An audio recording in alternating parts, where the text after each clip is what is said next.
little piece of Newcastle upon Tyne proudly brings to you Frederick Douglass. You look into a man's eyes, you can see joy in his deepest, darkest things that scared him to his soul.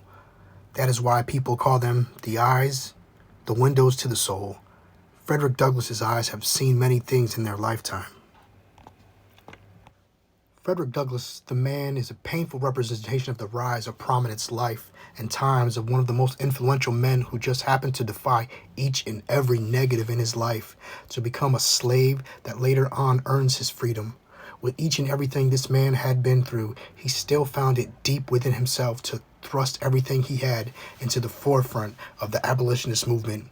In his autobiography, it sheds light on the most intimate and hardest of times in Douglass's life and how his unwillingness to accept illiteracy, slavery, and his world to remain as it was in his youth, all the while the injustice of slavery bellowed throughout a majority of his life.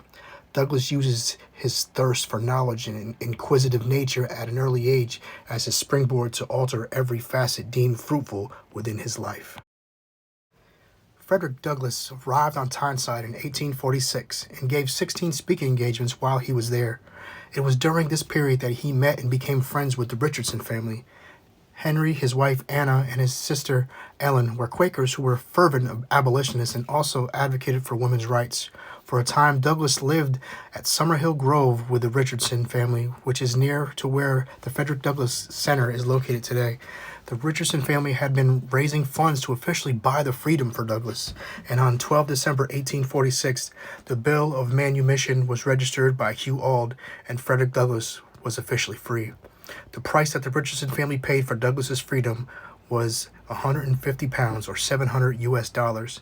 In December 1846, Frederick Douglass was told a crowd that Newcastle had a heart that could feel the 3 millions of oppressed slaves in the United States. This tells us a lot about the supposed freedom of the United States when it comes to African Americans at that period, and it also tells us a lot about Newcastle at the time. And after returning home to the United States, Frederick Douglass wrote to Anna Richardson saying, "I now have my manumission papers in my possession. I landed on your shores a slave and came back a free man." While most philosophers live quite boring lives, with just an excerpt of pages to their legacy, the life of Frederick Douglass was simply that of an inspirational individual who started out as a slave and would rise that of one of the most revered Americans of the 19th century. With a flourishing career as an activist, author, and public speaker, Douglass was a leader in the abolitionist movement to end the practice of slavery before and during the Civil War.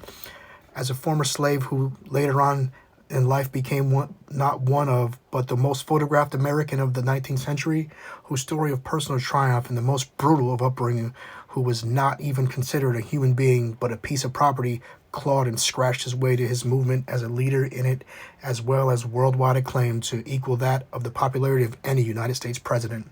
He became a true inspiration that transcended that of his station. Frederick Augustus Washington Bailey, a slave who did not know the date of his birth, who was born in a town named Tuckahoe near Hillsborough in Talbot County, Maryland, changed the world.